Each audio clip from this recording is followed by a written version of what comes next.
The crystalline beings known as the Zektar stood perfectly still in the massive council chamber. Their bodies looked like living glass, clear and beautiful, but they trembled with every heartbeat. Ambassador Williams held the official document in his hands, reading out loud the words that would destroy 3 entire species. The Zektar could feel pain whenever violence happened around them. It was built into their very bones, their blood, their souls. When someone got hurt, they got hurt too. When someone died, they felt like a knife in their chest. The council called this a curse. They said these beings were broken, useless for war, hopeless for defense. How could you have soldiers who collapsed in agony the moment a battle started? How could you build an army from creatures who would rather die than hurt another living thing? The galaxy was a dangerous place, full of pirates and raiders and worse things that lurked in the dark between stars. Every species needed to fight to survive. Every world needed defenders. But the Zektar couldn't even watch a training exercise without falling to their knees in shared suffering. Next to them, the Veilnathi moved like living clouds trapped in special suits that kept them together. They had no solid bodies, no faces, no voices that anyone else could understand.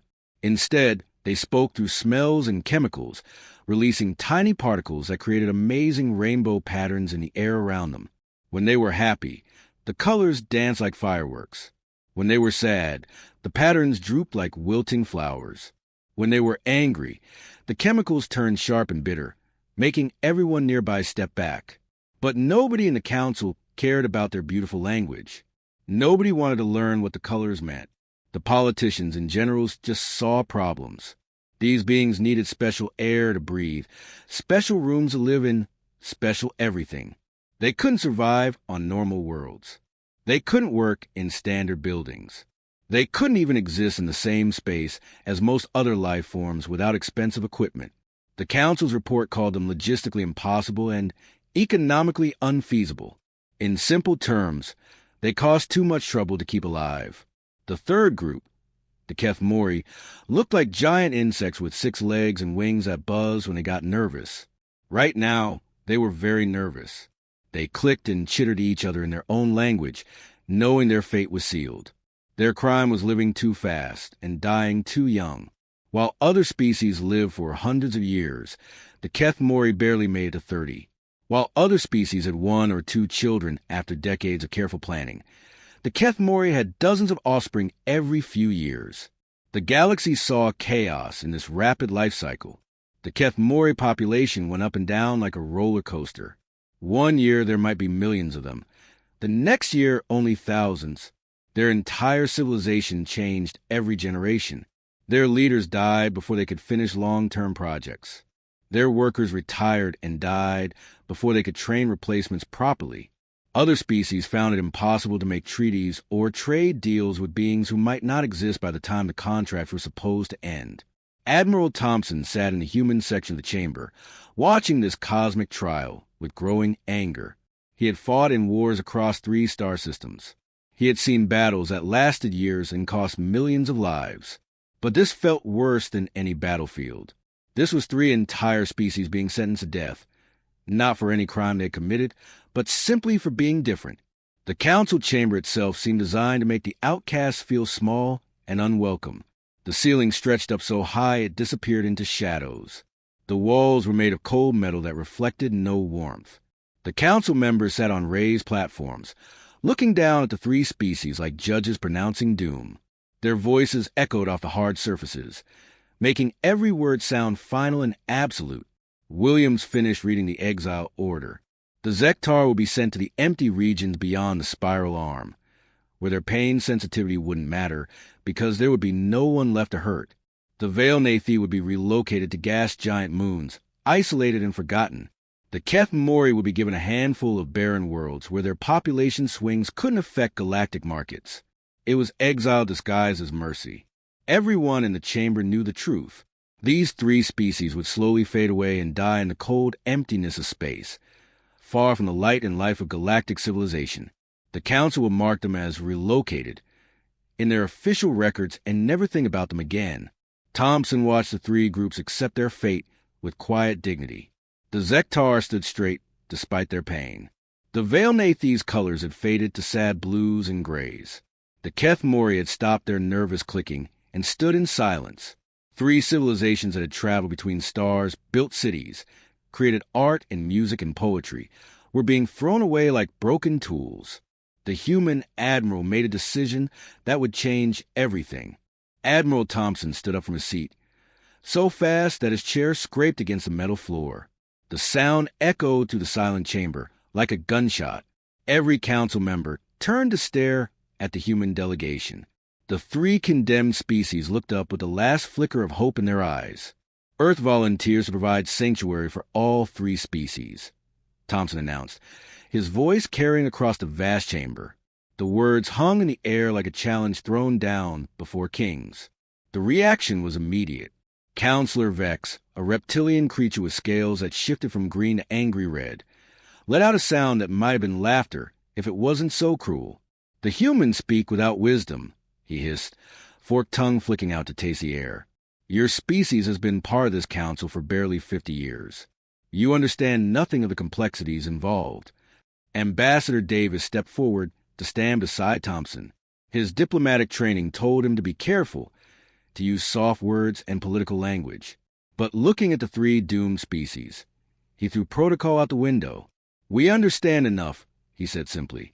"We understand that you're condemning entire civilizations to death because they don't fit your idea of normal."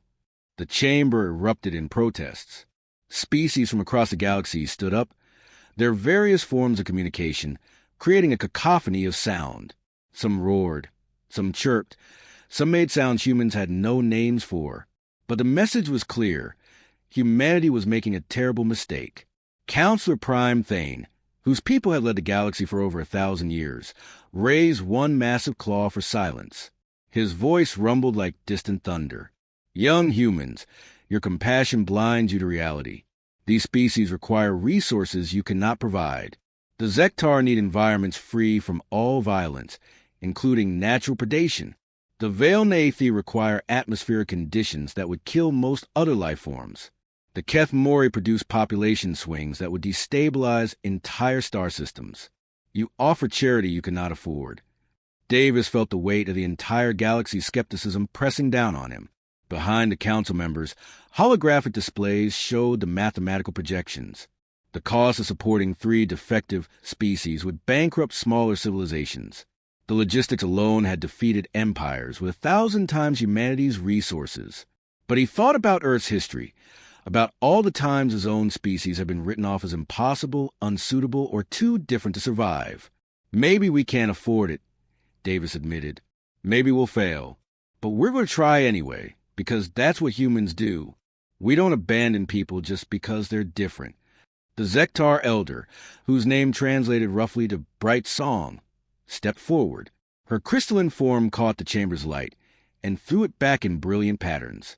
When she spoke, her voice was like wind chimes in a gentle breeze, beautiful but sad. "Honored humans, we are grateful for your kindness, but our pain makes us weak. When violence comes, and it always comes in this galaxy, we will be nothing but a burden to you." Thompson looked at her directly, something most species avoided doing, because the Zektar's emotional empathy was so strong it could overwhelm unprepared minds. "Ma'am, with respect, maybe you're not weak. Maybe you're just in the wrong job. We'll figure it out together." The Veilnathi representative couldn't speak in words, but her chemical patterns shifted to colors that even humans could read as desperate hope mixed with disbelief. The Keth Mori leader, whose name was a series of clicks that humans called Swiftwing, stepped forward on her 6 legs. "Human friends, our people die faster than flowers in winter. We breed too quickly, consume too much, change too often. How will you manage the chaos we bring?" "One day at a time," Thompson replied. "Same way we manage everything else." Within hours, human ships were already moving. Captain Foster led the first rescue fleet, a hastily assembled group of cargo vessels, medical ships, and converted passenger liners. The galaxy's military experts said it would take months to properly organize such a mission. Humanity did it in 3 days. The human crews worked with desperate efficiency as they reached the exile ships.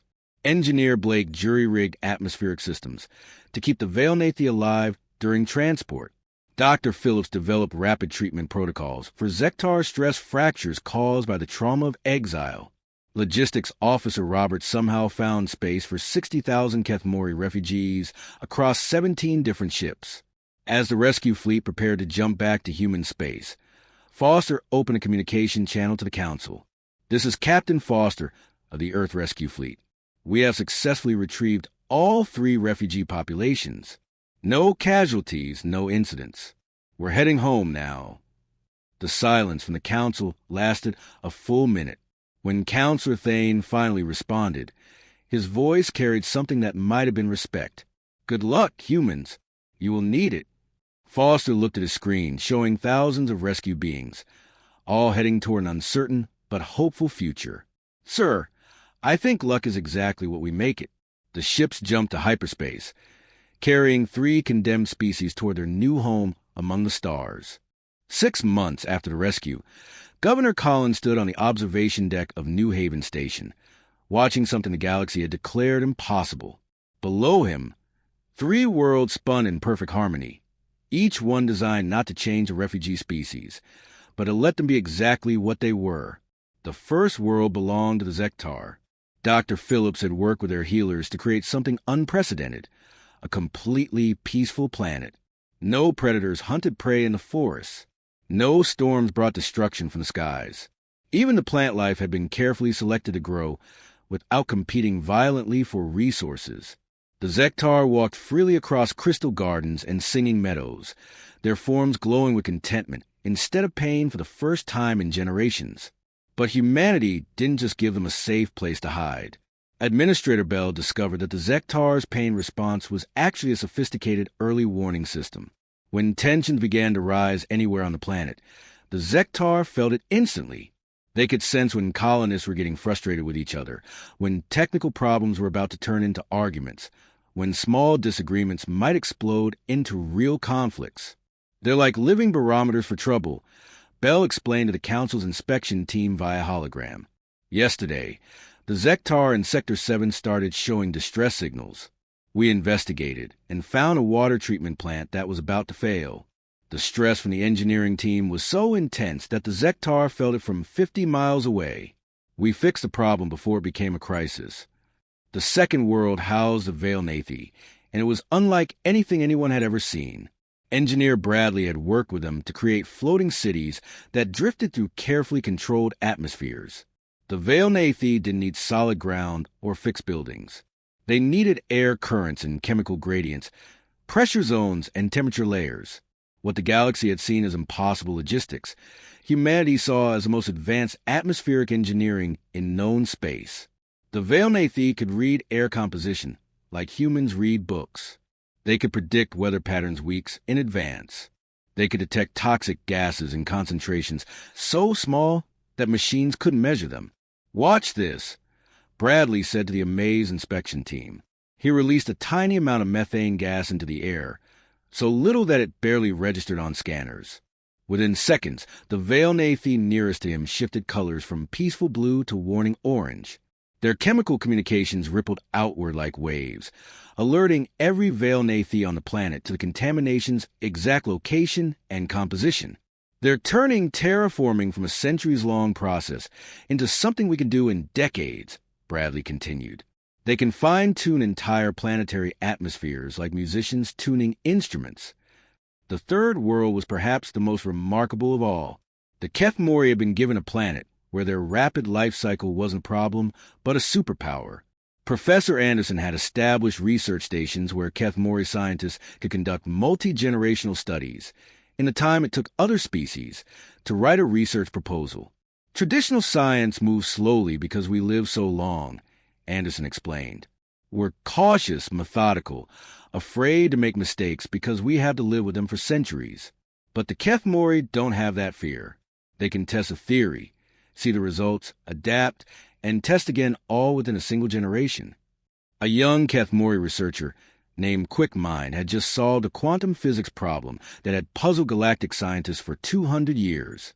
She had run thousands of experiments, failed countless times, learned from each failure, and finally succeeded. The whole process took her 8 months. For her, it was nearly a lifetime of work. For longer-lived species, it was just a blink of an eye. But the real magic happened when all 3 species started working together. The Zektar could sense when research teams were getting frustrated or stressed. The Veilnathi could create perfect environmental conditions for any experiment. The Kethmori could run through iterations of testing faster than anyone thought possible. Captain Mitchell watched from the space station as impossible breakthroughs happened almost daily. New medicines that could heal injuries in hours instead of weeks. Atmospheric processors that could make dead worlds livable in months instead of centuries. Agricultural systems that could feed billions without depleting soil or water. The galaxy's outcasts weren't just surviving in human space. They were thriving. They were innovating. They were proving that everything the Council thought they knew about useful species was completely wrong. But the most remarkable change wasn't in technology or science. It was in the humans themselves. Working alongside species so different from themselves had opened up new ways of thinking. Human negotiators learned to read emotional atmospheres like the Zektar. Human engineers started thinking in chemical languages like the Veilnathi. Human researchers embraced rapid cycle testing like the Kethmori. Lieutenant Davis, who had been part of the original rescue mission, now served as a liaison officer between all 4 species. "It's funny," he told his old crew during a video call. "The Council said these species were broken, but working with them has made us better than we ever were alone." News of the success spread to the galaxy like wildfire. Some Council members dismissed the reports as human propaganda.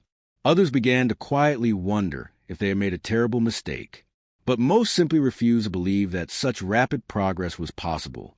Director Roberts compiled the data that would later shock the galactic community. Crime rates on the 3 worlds had dropped to nearly 0 because the Zektar could prevent conflicts before they started. Terraforming projects that should have taken decades were finishing in months thanks to Veilnathi expertise. Scientific advancement had accelerated by factors that seemed almost magical thanks to Kethmori rapid iteration research methods. The 3 species that the galaxy had thrown away as worthless were generating innovations that the greatest civilizations had never imagined. And at the center of it all were humans, not trying to control or change their new allies, but simply giving them space to be themselves. As Collins looked down at the 3 thriving worlds, he couldn't help but smile. The galaxy had made the biggest mistake in its history when it cast out these incredible beings. But that mistake had become humanity's greatest opportunity. They had gained not just allies, but teachers who were showing them possibilities they never knew existed.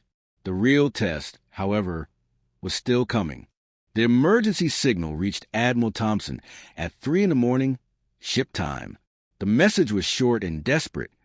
Council fleet decimated. Devourer swarm advancing on core worlds. All conventional tactics failed, requesting immediate assistance from all available forces. Thompson had heard whispers about the Devourer swarm for months. Deep space explorers brought back stories of entire star systems stripped bare, their planets reduced to empty husks floating in space. The creatures moved like a plague of living metal, consuming everything in their path. They didn't want territory or resources in any way other species understood. They simply devoured and moved on.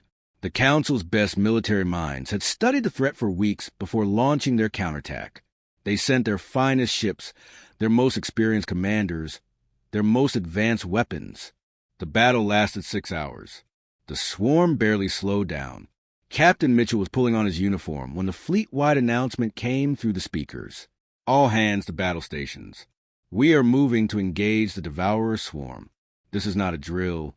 The human fleet that assembled was nothing like what the galaxy expected. There were no massive battleships bristling with weapons, no planet-killing superweapons or experimental technologies. Instead, Thompson had brought together the strangest armada in galactic history. Human ships working alongside vessels designed for 3 species the galaxy had thrown away. The Zektar ships looked like flying cathedrals made of crystal and light. They carried no weapons at all, because their crews couldn't bear to hurt any living thing. The Council had mocked these vessels as useless pretty decorations. But Commander Blake, who had spent months working with Zektar advisors, knew better. Bright song. Are you reading anything out there? Blake asked the Zektar empath who had volunteered to serve aboard his ship, despite the danger. The crystalline being's form flickered with sudden pain, and her musical voice carried notes of alarm. Commander Blake, there is such violence approaching. I can feel like fire in my bones. The swarm carries rage and hunger beyond anything I have ever sensed. But, she paused, her form brightening slightly. But there are patterns in their movements. The pain they cause has rhythm, has purpose. They move like a single creature with many parts. Blake immediately understood. The Zektar weren't just sensing random destruction. They were reading the swarm's battle formations hours before human sensors could detect the enemy fleet. Their empathic abilities were giving the human coalition the most advanced early warning system in the galaxy. Meanwhile, the Veilnathi ships moved through space like living clouds, their atmospheric manipulation systems creating something the swarm had never encountered.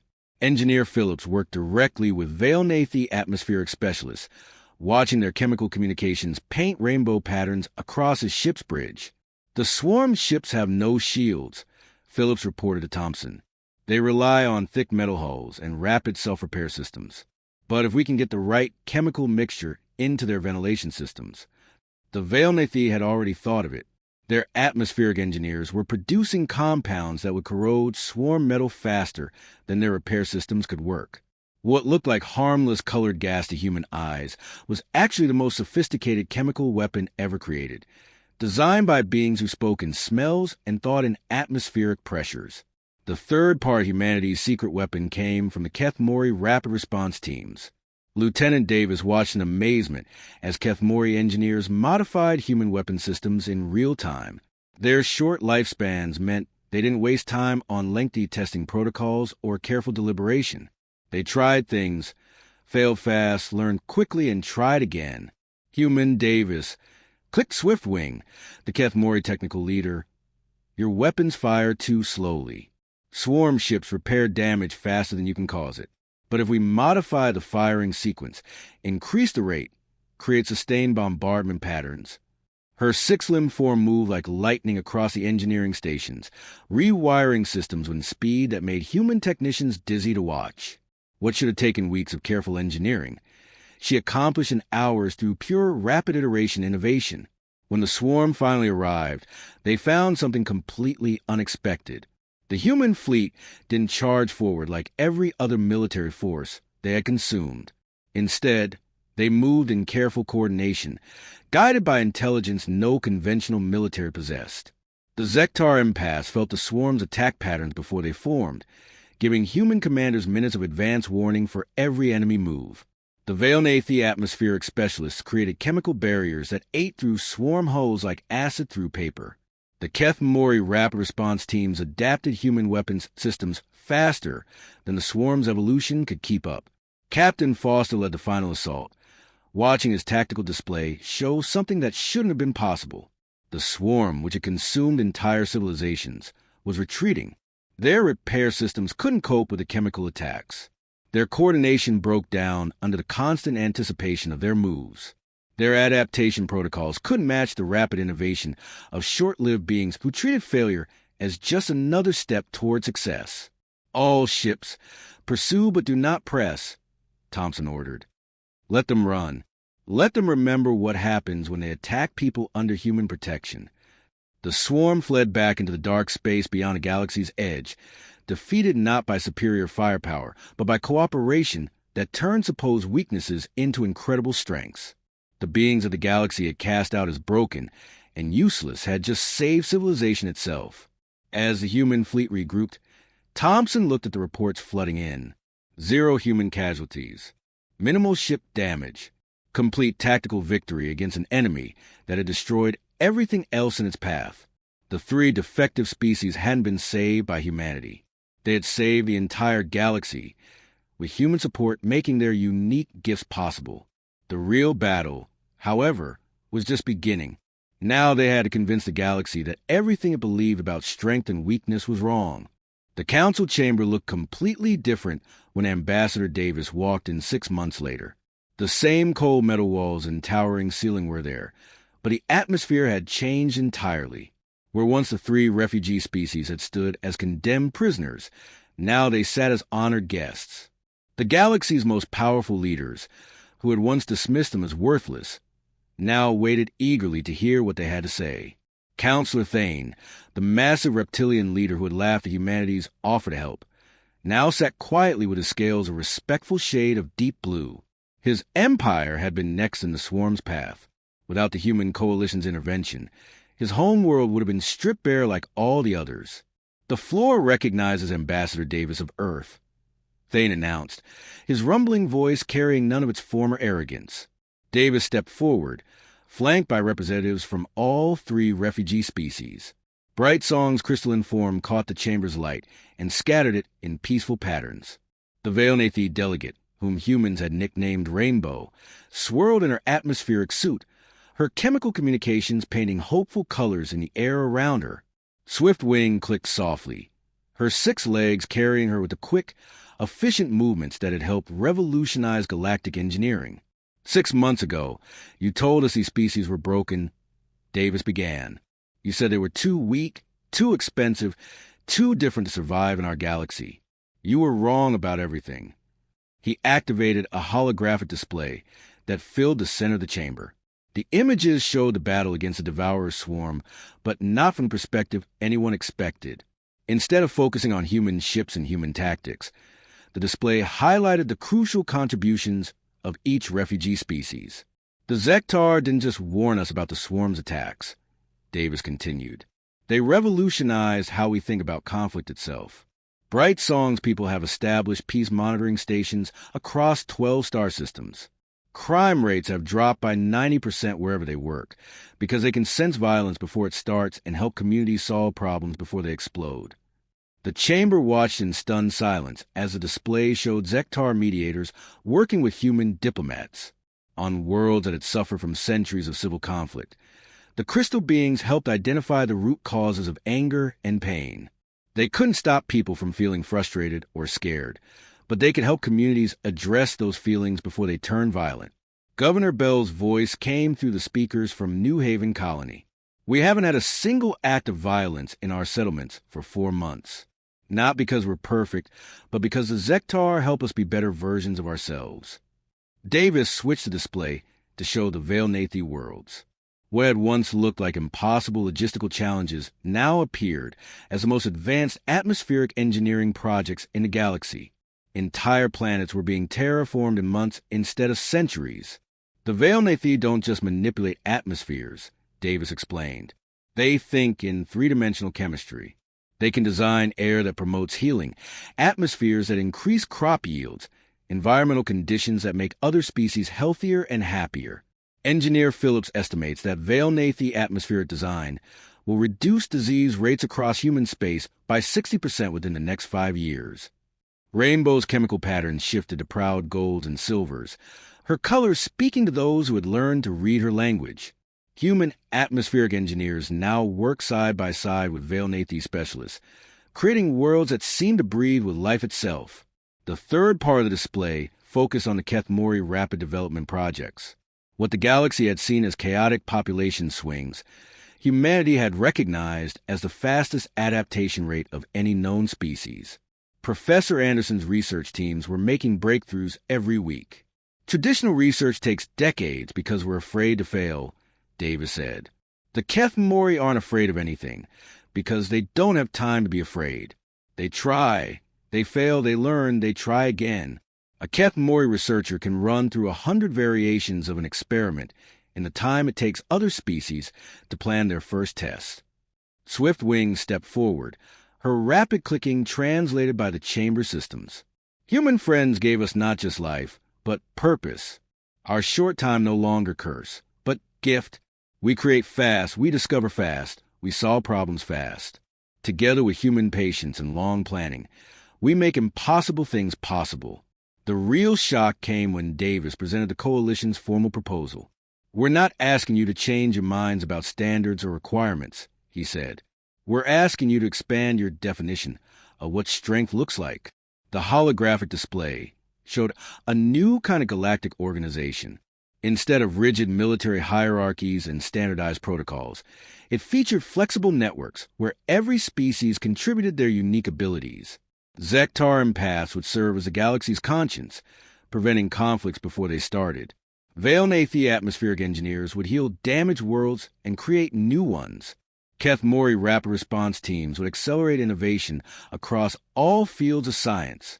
Humans would serve as coordinators and translators, helping different species work together despite their vastly different ways of thinking and living.